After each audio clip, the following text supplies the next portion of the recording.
Halo semua, selamat pagi sahabat sekolah.mu. Ini adalah kerja bareng lawan Corona bersama Sekolah Lawan Corona, kolaborasi dengan semua murid, semua guru, komunitas guru belajar Nusantara, kampus Guru Cikal, dan diskusi live ini melalui kanal YouTube sekolah.mu dan FB komunitas guru belajar. Apa kabar nih teman-teman yang ada di rumah? Kita udah 2 bulan ya, sebagai guru-guru kita belajar, kita ngajar dan belajar di rumah. Hari ini saya akan berbincang-bincang dengan sahabat SMA saya, teman SMA saya.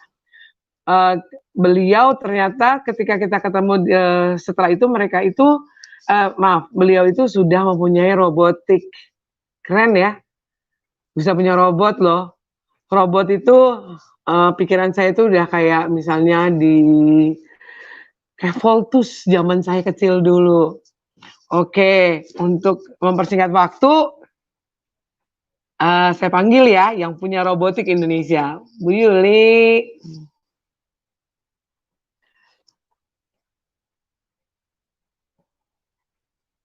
Gimana ya beliau?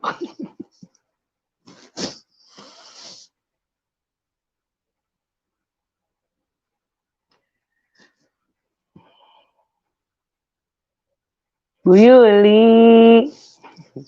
Kayaknya lagi terhambat sedikit. Wah, teman-teman semua para pendidik di seluruh Nusantara, pengalaman kita pasti berbeda-beda ya selama kita work from home, mengajar dari rumah. Kendalanya tuh juga macam-macam. Bisa dari anak murid yang pulsanya nggak ada, handphonenya nggak up to date lah, atau bahkan nggak punya handphone, dan lain sebagainya. Nah, itu kan semua seperti handphone itu adalah AI, Artificial Intelligence. Sama kayak robotik, robotik itu juga Artificial Intelligence. Makanya saya tertarik banget nih ngobrol sama Bu Yuli ini. Cuma kemana ya Bu Yulinya ya?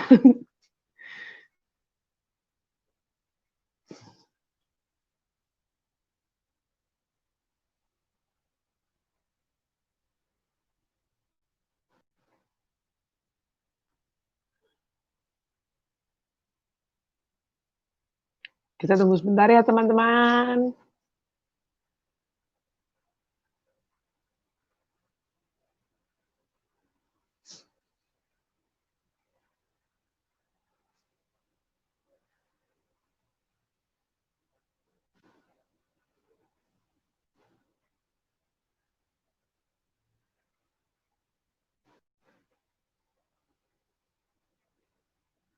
Kayaknya Bu Yulinya menghilang. Coba ya. Coba saya cari dulu.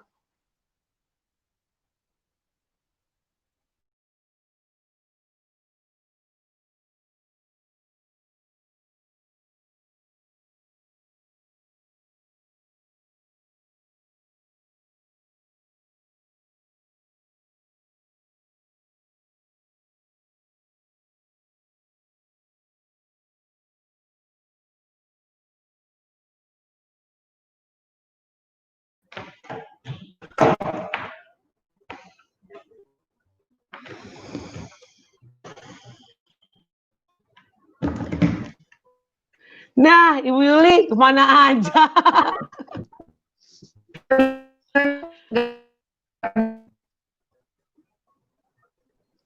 Bu Yuli, coba pakai earphone deh supaya ya. Tadi saya sudah membuka dengan teman-teman semua. Suaranya nggak ada suaranya Indira. Oke. Apa kabar pagi ini Bu Yuli? Baik, aku Indira. Sehat ya? Ya. Sehat-sehat semua kan ya? Okay. Amin, amin, amin. Aku mau nanya nih, kenapa ya dirimu, kan kita ketemu di SMA ya, selepas dari SMA kita udah dengan menjalani kehidupan masing-masing lah ya. Kenapa ya tiba-tiba aku kaget loh ketemu kamu, terus ternyata kamu yang punya robotik. Kenapa kamu tertarik sama robotik sih? Boleh tahu nggak? Kamu jawabin dong gitu, ayo tulisin. Nggak ada signal. Nggak nyala barusan. Halo. Ya.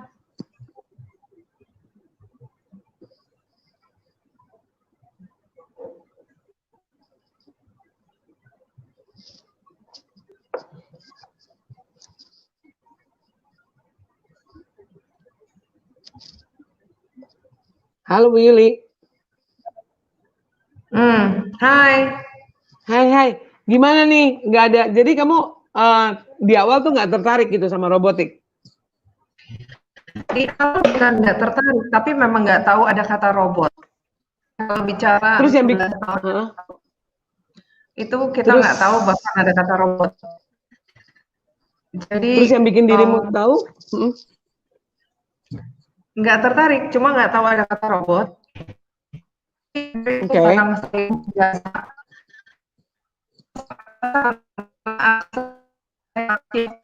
Dan mereka tidak.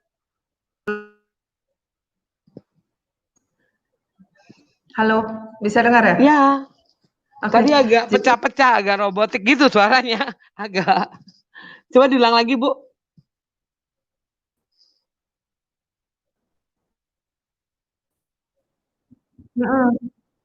Iya.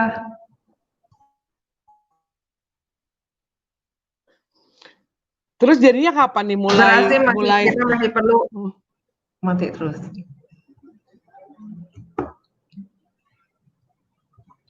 Mulai tertariknya jadi kapan nih? Mulai tertarik, robotik ini menarik. Terus apa yang bikin dia menarik gitu buat Ibu? Sebenarnya bukan menarik, tapi waktu itu 5 tahun pertama apalagi ya, kita belum tahu ada kata robotik dan rasanya di setiap sekolah saya ditolak. Tidak pernah dikasih izin masuk sekolah untuk mengajarkan karena itu tidak tahu, katanya kenapa mainan harus bayar, kenapa mainan harus jadi ekskul. Menjawab pertanyaan itu saya hanya bisa melihat di dunia. Saya melihat pelajaran robotika sudah ada di SMA, sudah ada di D3, D1.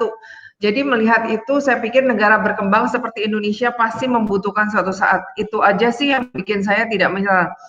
Tapi kalau bicara tertarik, mungkin lebih tepatnya adalah saya rajin, saya tidak menyerah, bukan tertarik. Kenapa? Karena sama seperti orang-orang di luar sana, juga tidak tahu apa itu kata robotik dan itu untuk apa, gitu. Baru sekitar tahun 2018 akhir, baru digemakan, kita masuk ke revolusi 4.0. Indonesia harus bersama dunia masuk ke revolusi 4.0. Sejak itu baru semua orang sebut-sebut kata robotik. Nah, sejak itu baru bukan saya tertarik, tapi baru menjadi topik yang cukup hangat di tahun 2018 akhir. Sehingga berarti sekitar 14 tahun saya diacuhkan. Saya diacuhkan. Akhirnya 2018 orang-orang tahu ada kata robotik. Kira-kira begitu. Apa nih suka dukanya membangun si robotik ini di awal, terutama di Indonesia ya? Pasti kan ada kayak kendala atau ada, ya kayak Ibu bilang 14 tahun merasa diacuhkan lah gitu, kayak nggak penting gitu ya. Jadi apa nih suka dukanya? Kendala ya. Kalau saya pikir kendalanya lumayan berat. Pertama, saya tidak bisa terlalu robot. Itu nomor satu. Nomor dua adalah biaya pun saya tanggung sendiri semua rasanya dari membangun pertama. Dua itu yang terberat. Tapi saya pikir kalau saya flashback hidup saya dari SD 1, saya rajin mengumpulkan anak untuk belajar di gang rumah saya gitu. Saya panggil satu gang dan belajar. Mungkin itulah passion.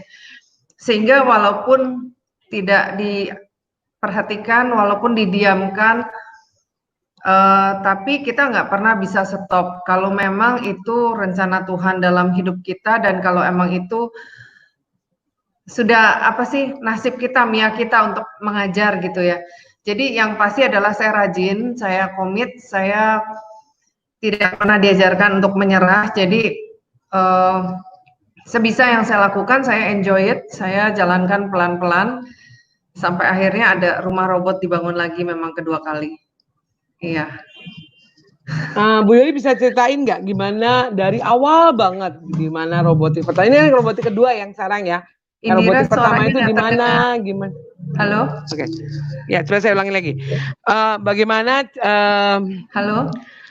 ya, kedengaran nggak, Bu? Halo?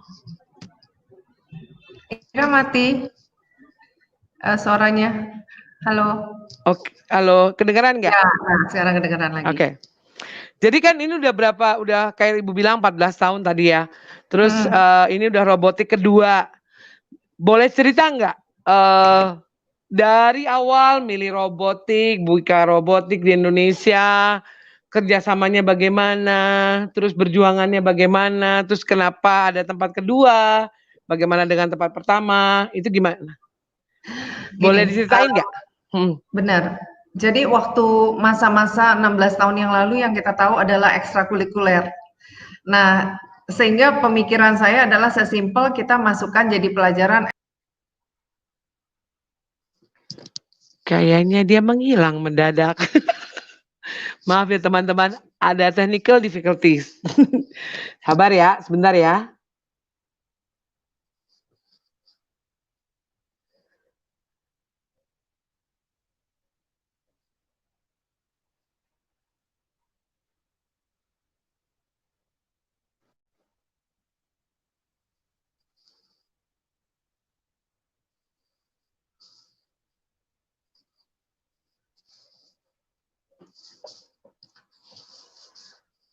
Jadi katanya dari pihak sebelah sananya ada technical difficulties dengan provider internetnya. Maaf ya teman-teman ya, kita tetap menanti karena ceritanya menarik loh.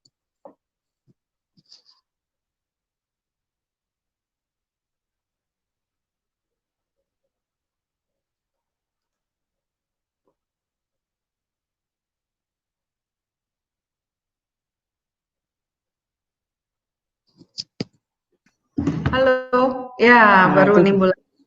Iya nih, kayaknya ada technical difficulties sama provider. Ya itulah.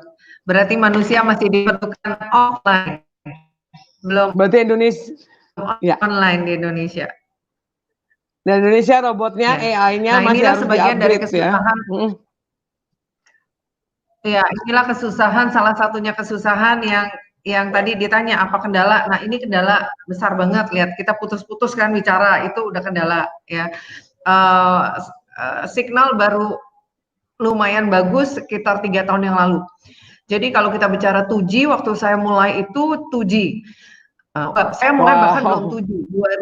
2010 itu belum 2G. 2012 baru 2G. Jadi saya mulai di masa sebelum 2G. Nah, itu setengah mati. Nah, kalau bicara pertama mulainya memang saya ekskul karena saya tidak tahu kalau ada yang lainnya dari di luar ekskul.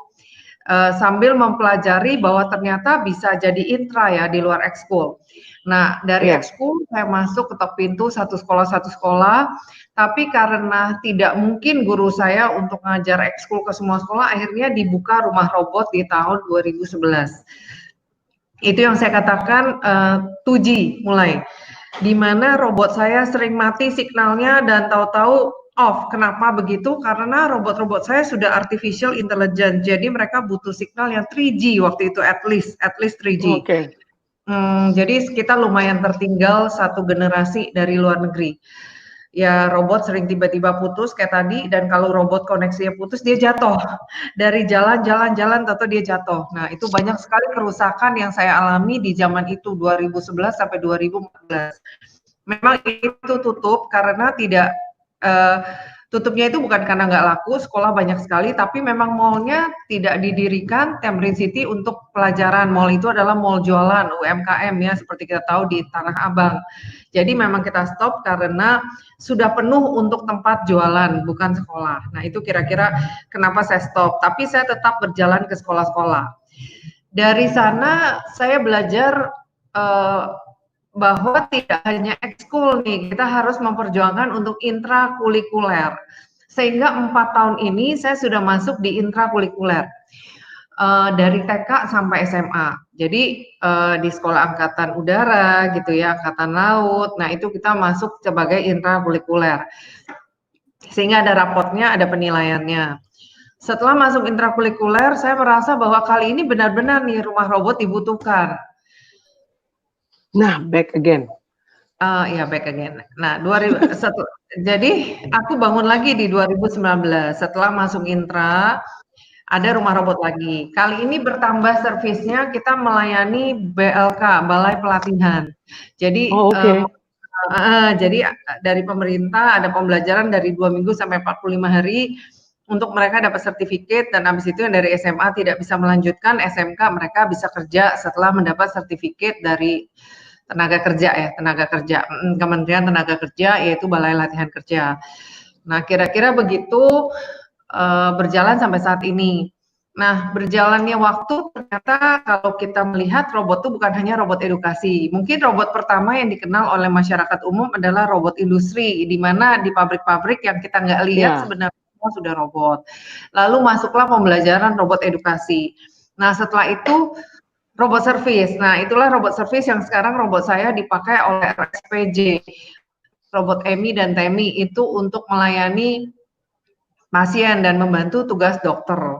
Gitu. Itu hanyalah 2 robot yang membantu masuk ke ruang-ruang rumah sakit, nganter makanan dan obat, lalu bisa komunikasi dengan pasien melalui telekonferensi gitu ya, kayak kita gitu. Jadi dia bisa kasih tahu ke suster yang jaga tanpa suster harus masuk ke ruangannya. Jadi meminimais perjumpaan fisik dengan suster dan dokter. Semoga itu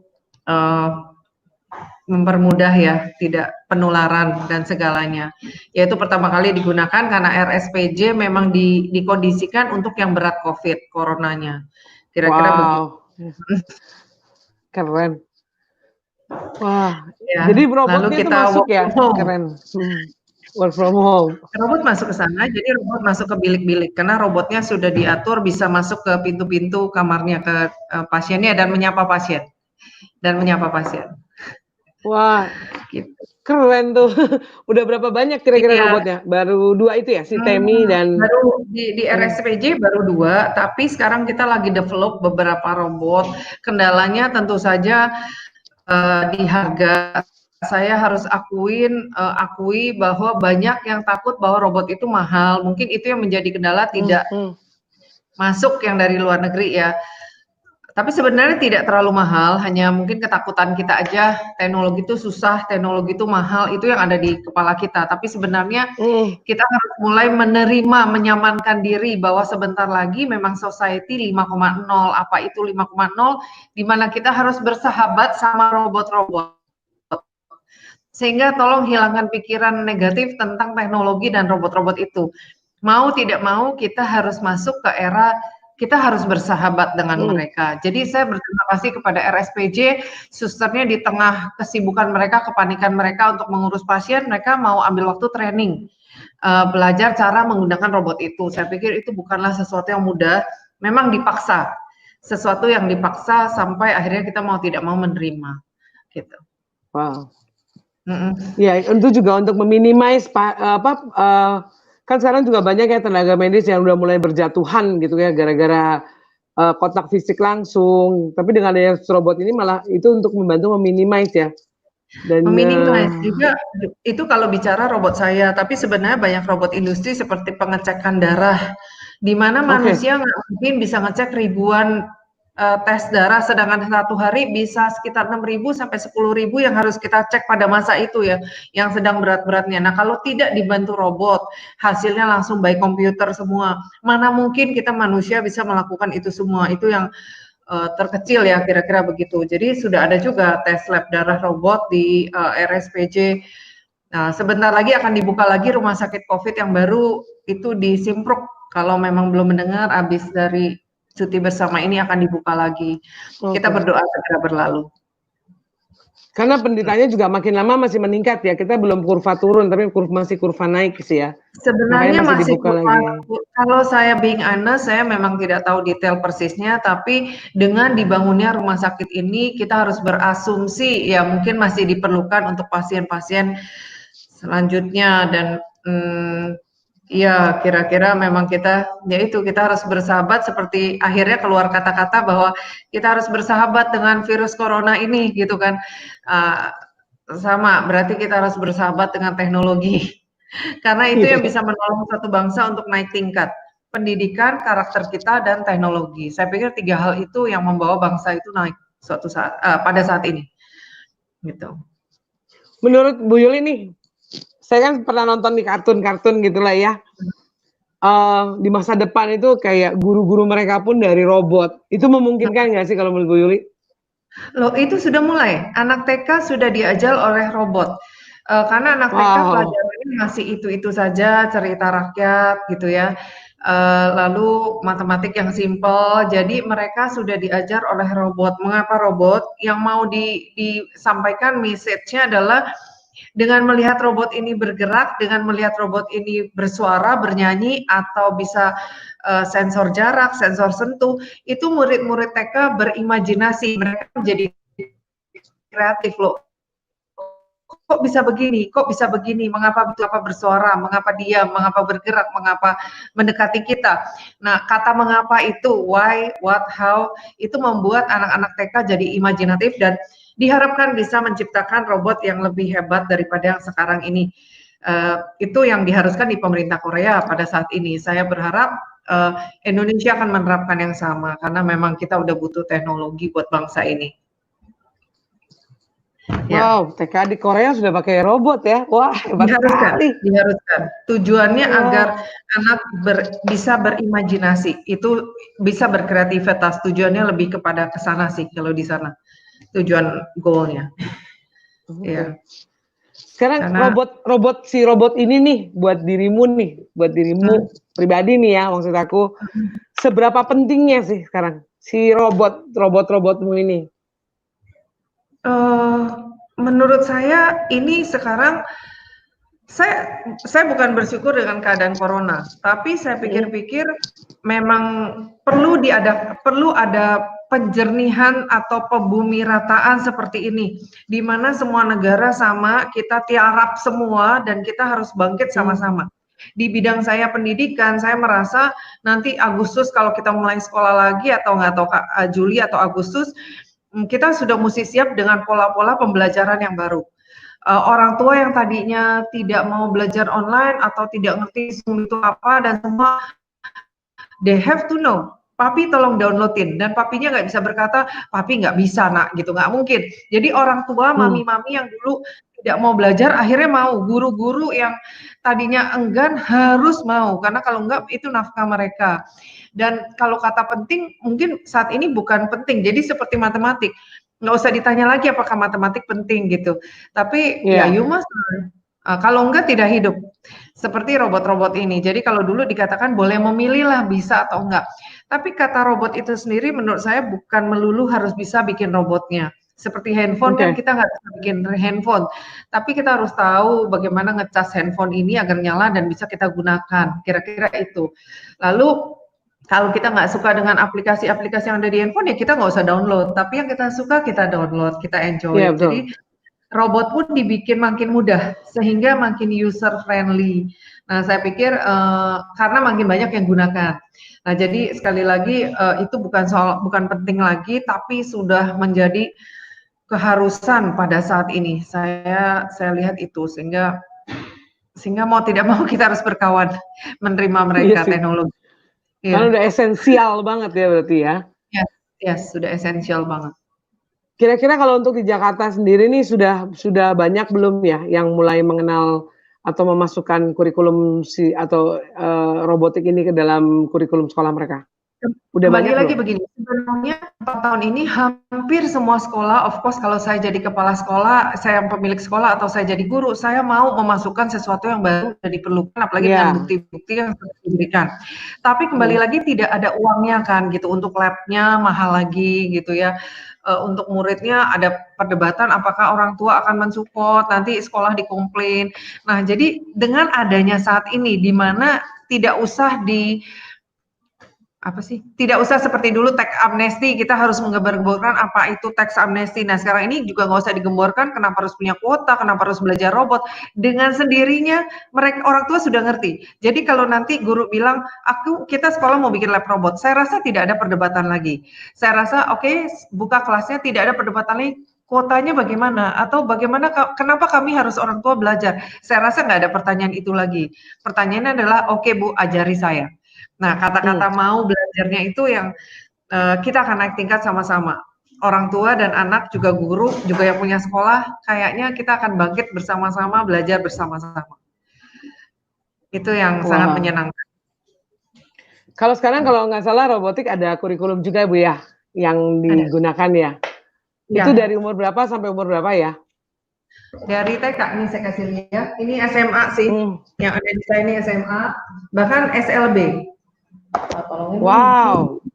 Nah, ini yang TK, SD coba. Ini yang SD, ya cukup tebal, SD. Lalu yang SMP, kelihatan ya? SMP, dan SMA. Jadi sudah komplit dengan SLB, semua sudah komplit. Wow, itu SLB-nya mulai jenjang umur berapa atau jenjang level mana? Apakah dari TK, SLB? dari TK, TK SLB.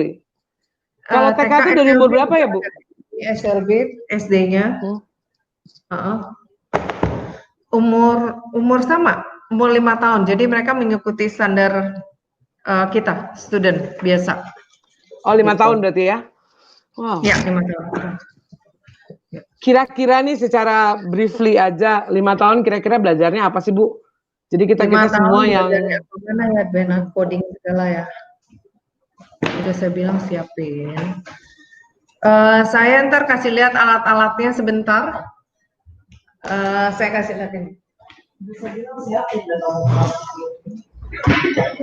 Ini kira-kira robot pengajar di TK. Kelihatan itu bisa apa aja itu, Bu? Ya, ini dia akan diisi di handphone program-program. Dan dia bisa menari, bisa ngikutin apa yang diminta, gitu. Nah itu, lalu ya jangan gini, boxnya mana. Nah ini misalnya pelajaran anak 3 tahun merakit. Oh, 3 tahun ya. Nah sebenarnya bukan masalah merakitnya, tapi cara berhitungnya. 3 by 1, misalnya 3 by 5, hitung. Lalu kita cari warna, itu juga bisa dari situ. Jadi itu dari anak 3 tahun. Jadi buku-bukunya juga komplit. Kira-kira ini anak TK punya. Jadi menarik ya, dengan berwarna ya. Menghitung. Oke, take me 4 by 1, 6 by 1, 7 by 1. Belajar berkali juga sudah dari SD. 3 by 4, 12. Ya, 9 by 3, 27. So, sudah diajari. Gitu. Jadi sebenarnya robotik sendiri masuk ke dalam kurikulum sekolah itu adalah untuk mensupport kan ya. Karena kalau saya lihat dari TK tadi, mereka pengalaman saya adalah belajar mengklasifikasikan, itu juga dasar matematika. Jadi memang udah esensial. Bagaimana dengan coding, Bu? Ini coding. Oh iya, baru yang coding. Jadi dari 3 years, 3 tahun. 3 tahun kita belajar. 3 tahun ya? 3 tahun. Bagaimana kita belajar kuning, merah, biru. Oke. Gitu. Jadi we teach them warna, berhitung, coding dari 3 tahun, alat-alat coding sudah dari 3 tahun. Sudah ada sensor HP untuk di-charge semua.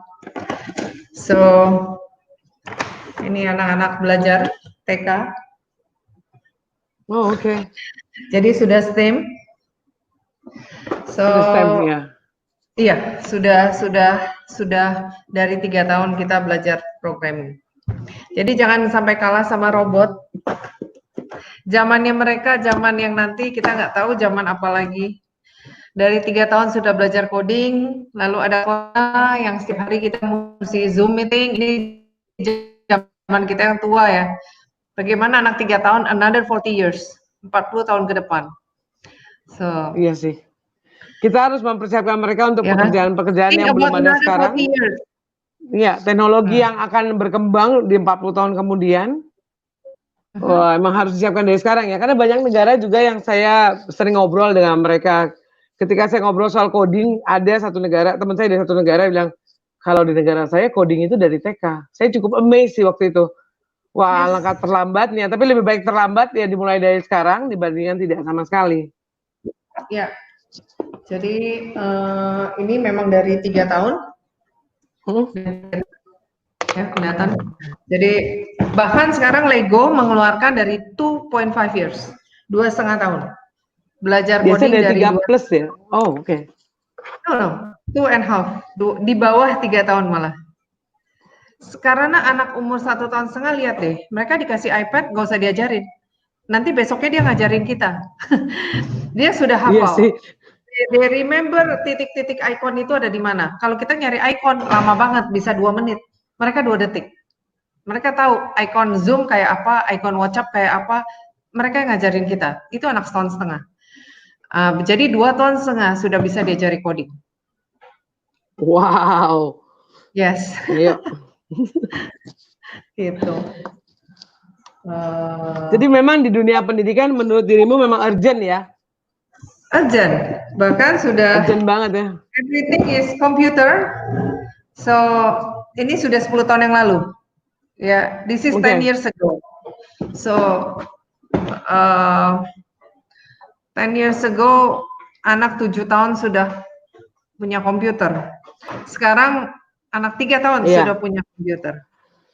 Udah punya iPad setidaknya ya. iPad kerjaan orang tua sebenarnya. Yang harus dipikirkan orang tuanya harus bisa belikan komputer pada saat 3 tahun sekarang. Gitu. Gitu. Terus gimana nih pengaplikasiannya di dalam dunia pendidikan? Apakah jadi kayak masuk sekolah-sekolah gitu dengan kurikulum kerjasama gitu sebagai co-partner gitu atau bagaimana nanti? Kedepannya? Kalau sekarang ini saya masuk sekolah, saya sediakan alatnya. Jadi sekolah itu akan memberitahu murid dia ada berapa, TK ada berapa, SD ada berapa, SMP. Saya siapkan semua alat-alat kebutuhan dari lab mereka. Jadi mereka MOU dengan saya 3 tahun memang. Lalu mereka bayar per bulan per murid, saya yang sediain alatnya. Saya yang akan sediain alat dan kurikulumnya. Karena apa? Banyak sekolah juga yang gurunya kan belum mengerti ya. Tapi kalau bicara tahun depan, saya rasa saya akan keluarkan banyak video tutorial sehingga juga mungkin baik juga sehingga luar kota tidak perlu guru datang juga. Mereka by video aja dan platform. Mungkin sangat memudahkan, tapi kembali lagi sekolah mesti punya alatnya. Karena walaupun video tutorial, murid harus ada alat. Nah, mungkin disitulah saatnya semua sekolah punya lab. Punya lab robot. Kira-kira begitu. Jadi kalau ini nanti di kemudian hari tidak menutup kemungkinan ketika mereka mau masukkan ke kurikulum-kurikulum dari robotik, meskipun mereka ada di luar kota gitu ya? Iya, nanti kita by video tutorial, hanya dia perlu ada labnya seperti lab kimia, lab biology, lab komputer, so they must have lab paling enggak untuk ukuran satu lab itu 20 anak lah, ataupun mereka punya anak satu kelas berapa, bisa 24, 32 atau 20, kita sediakan alat yang cukup untuk 20 anak itu, gitu. Jadi waktu kita video, tapi memurahkan juga sehingga kan nggak harus ada guru yang dibayar datang ya, gitu. Saya pikir banyak cara, cuma memang lab harus sekolah memulainya ada lab karena nggak semua murid kan bisa akses beli alatnya, gitu. Jadi memang harus maju satu step. Indonesia punya lab robot. Dan itu udah harus di sekolah-sekolah lah ya, karena it's about time gitu kan, udah harusnya. Iya, karena begini, saya banyak murid yang juara 1 ikut pertandingan, tapi akhirnya nggak mau belajar robot lagi, karena dia bilang percuma, maminya nggak akan pernah beliin robot, sekolahnya juga nggak akan pernah punya lab robot. Itu back to sekitar 2012, 2013 itu banyak sekali murid saya yang menang robot luar negeri, tidak mau belajar robot lagi. Karena dia bilang dia nggak ada harapan. Orang tuanya nggak mungkin beliin, sekolah tidak mungkin beli. Jadi mendingan dia tidak belajar robot aja. Itu yang terjadi. Kalau sekarang rasanya sih malah dipaksa, yang nggak suka robot juga harus mengenal robot. Nah, kembali lagi saya harus menyentuh atasnya, yaitu yang punya otoritas.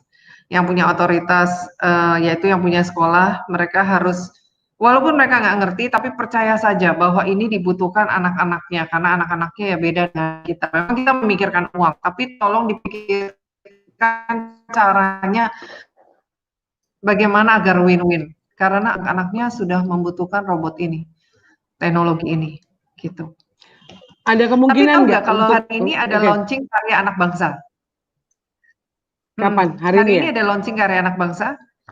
Hari Hah? ini jam 11 harusnya sama universitas digalang oleh kementerian untuk menciptakan alat. Mengapa? Seperti saya bilang tadi, saya memasukkan alat juga membutuhkan waktu yang lama. Lalu kan pajak, clearance dan semuanya tuh cukup lama. Nah, inilah saatnya Indonesia bangkit sehingga kita dari kementerian juga kita provide siapa yang bisa bikin robot untuk membantu COVID ini. Jadi balik lagi resources-nya harus dari bangsa sendiri. Nah, kita berdoa ya 30 tahun mendatang Indonesia 100 tahun kita punya anak bangsa yang membangun bangsa ini sendiri. Keren. Masa depan tuh agak ya, apa ya, buat saya agak wow gitu loh, karena semuanya serba robotik, semuanya ya kita nggak boleh kalah sama robot juga, karena kan robot pada awalnya diciptakan oleh manusia untuk membantu, bukan untuk kita nanti akhirnya diperbudak. Jadi memang kalau kita tidak mau maju, tidak mau belajar, yang ada kita akan kalah dengan teknologi. Yes, jangan sampai. Ya. Nah, kalau misalnya dirimu ada tempat robotik kan ya, yang di daerah Jakarta Barat ya? Iya, Season City Mall. Oke, ya kalau sekarang mesti. Walaupun PSBB. Itu kira-kira kalau berkunjung ke sana bisa lihat apa aja ya? Atau bisa melakukan apa aja? Saya ada 8 ruangan. Masing-masing ruangan berbeda, ada belajar coding, ada belajar AR VR, ada belajar assembly gitu. Jadi ada 3-4 ruangan. Ada ya apa isinya. Jadi macam-macam, ada 8 ruangan dengan fungsi yang berbeda-beda. Anak-anak sesuai dengan umurnya. TK, SD kecil, SD besar, SMP dan SMA. Gitu. Bu Yuli, ini ada teman kita nih bertanya, Bu Ajri. Dia bertanya, izin bertanya. Kebanyakan sekolah tidak sanggup untuk mengikuti program robotik karena tidak ada dana, sarana dan prasarana. Bagaimana cara mengatasinya? Adakah robotik yang sederhana, yang efisien dananya? Atau ada cara lain gitu loh? Karena ini kebetulan Bu Ajri ini juga dari Jakarta sih. Seperti yang tadi saya katakan, saya datang ke sekolah itu dengan materi dan robot. Jadi satu anak kita cas sekitar, kalau saya boleh anes di sini, kalau yang 1000 murid biasanya sekitar 65.000 satu anak sebulan. Itu alatnya sudah kita berikan dan materinya. Tapi kalau anaknya cuma 200-an, ya mungkin akan lebih mahal lagi. Tapi alat itu nanti setelah 3 tahun MOU, memang alat itu menjadi milik sekolah. Gitu. Jadi nanti setelah 3 tahun MOU menjadi milik sekolah. Nah, saya pikir dalam 2 tahun ini mungkin memang masih perlu kita yang melatih guru-gurunya. Memang kita melepaskan apakah mau gurunya yang mengajar gitu. Cuma rasanya sekarang ini lebih banyak yang memilih kita yang masih mengajar gitu. Oke, bagaimana dengan coding yang sederhana ya Bu ya? Ya. Buat robot-robot ini nih untuk sistem robotik. Itu diajarkan ke anak-anak bagaimana ya? Bagaimana mengajarkan coding yang sederhana. Iya. Kembali lagi sebenarnya perlu alat. Kesulitan kami untuk anak SMP SMA masih lebih mudah dan murah karena alat mereka sudah ngerti gitu tanpa kita ajarin. Tapi balik lagi kalau memang sekolahnya adalah TK dan SD, memang kita butuh untuk alat-alat. Nanti kalau udah alat ada seperti coding ini tadi yang saya tunjukkan, ya coding block, itu pegangin dong. Itu akan ya itu akan gampang banget buat anak kita ajarinya. Seperti orang kita ajarin anak main handphone gitu. Ada handphonenya kan gampang sekali kita ngajarnya. Nah, kembali lagi harus punya alat robotnya sebagai sekolah. Nah, kalau dibalik lagi, saya menyediakan guru dan alat robot saya yang bawa, nanti bayar aja bulanan. Cuma saya melihat setelah ini saya rasa banyak juga financing company yang menawarkan bunga ringan untuk lab robot. Untuk lab apapun, saya rasa bunganya masih ringan, apalagi kalau bicara kita masuk ke sesuatu yang baru, saya pikir dari setiap sekolah punya rekanan bank, rekanan pemerintah, bisa mengajukan itu gitu ya, karena ini termasuk salah satu melawan COVID. I think kalau saya dapat pesanan banyak dari rumah sakit pada saat ini ada tulisan lawan COVID. Teknologi salah satunya kita bisa melawan COVID. I think by teknologi gitu. Kira-kira begitu Mbak Ajri. Jadi teman-teman semua, kalau mau belajar robot itu bisa datang ke Season City atau bisa nanti email ya Bu ya. Kalau misalnya dari daerah-daerah ada pertanyaan, itu email kemana ya? Ke Mbak Indira dikumpulin juga boleh. Nanti dari sekolah. Oh, ke saya juga boleh. Boleh nanti sampaikan ke saya dari sekolahmu. Atau kalau ke kami ada di staff agak panjang sih. Cuma kalau handphone saya mau dicatat oke aja. Saya sebutkan boleh Mbak Indira? Boleh, silakan. 08, 2-nya 3 kali, 8 lagi, 2-nya 4 kali, 82. Catat ya teman-teman ya. Itu yang punya loh, nomornya loh langsung. Jadi kalau mau bertanya, karena kemajuan itu harus kita usahakan bersama-sama. Selalu ada jalan ketika kita mau usaha. Jangan kalah sama robot, karena robot kita buat. Kita yang buat, jangan sampai kita diperbudak. Ada lagi Bu Yuli yang mau ditambahkan mungkin? Ada yang mau diceritakan lagi? Saya putarkan video Kubroid mau 2 menit. Boleh, silakan.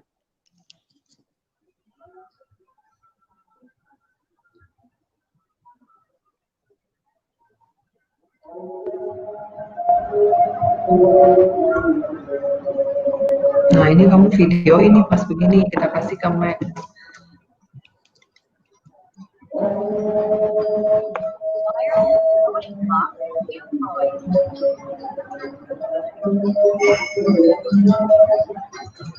Video ini mau videoin kasih Mac.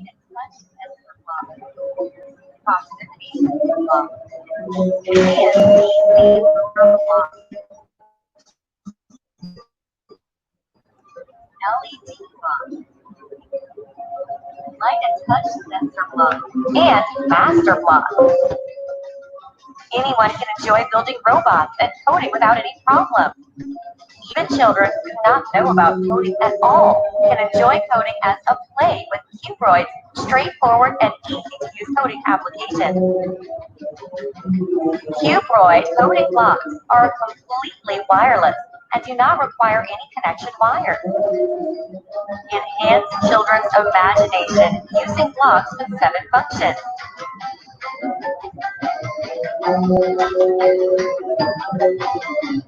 Play and learn while having so much fun with the Scratch program or various other methods.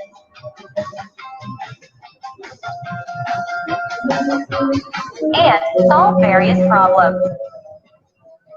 Scientific and artistic creations are enhanced during the time children delightfully explore. The dream and future of children will grow even further with Cubroid coding blocks.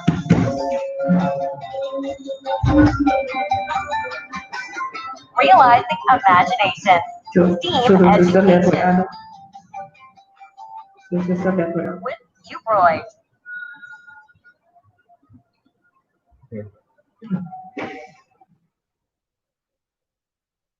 Wah teman-teman, tadi kita lihat ya, dari kecil mereka sudah bikin robot loh, sudah mulai awal-awal dari robot.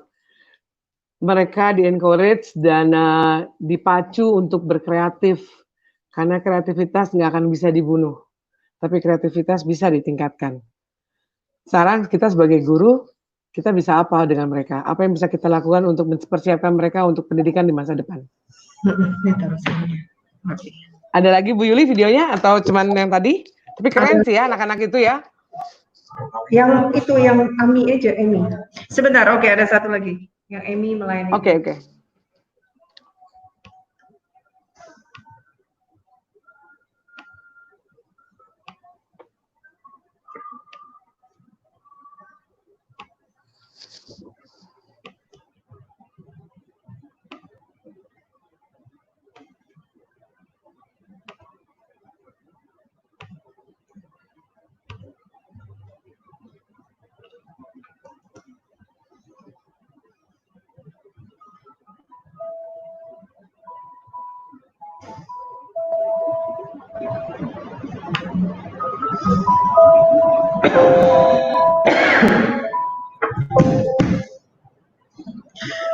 Cek dong.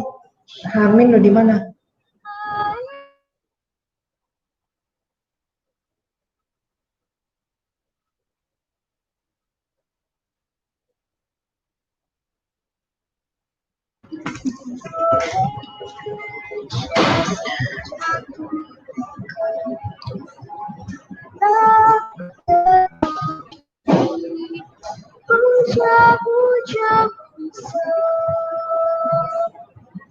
Di sana tempat lahir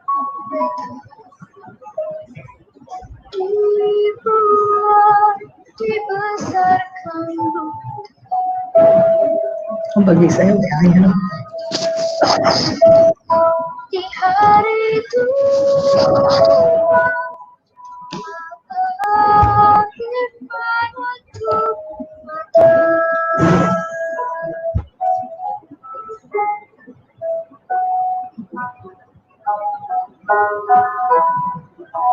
Saya mau masukin Facebook saya. Ini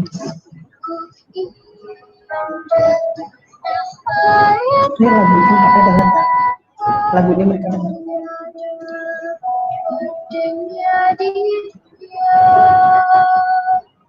Karya indah Tuhan Maha Kuasa lagi sayang memuji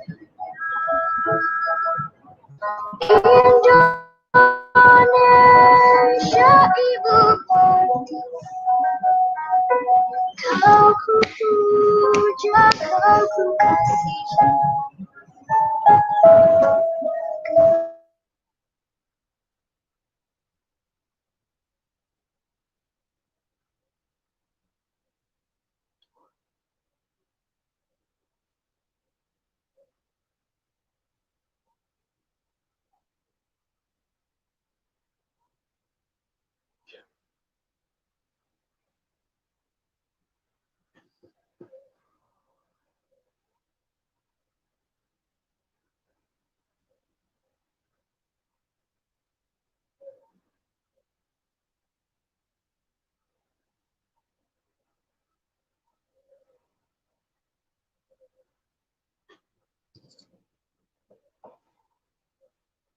Videonya menghilang nih suaranya nih kayaknya nih.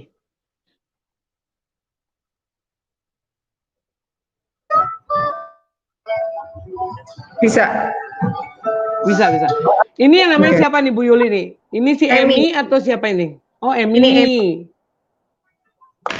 Jadi luar negeri kan mulai menerapkan ini juga di Wuhan waktu itu, di Hong Kong, di Wuhan, terus jadi di road kita Ibu Fatima mereka melihat dan ini bagus banget gitu ya. Iya.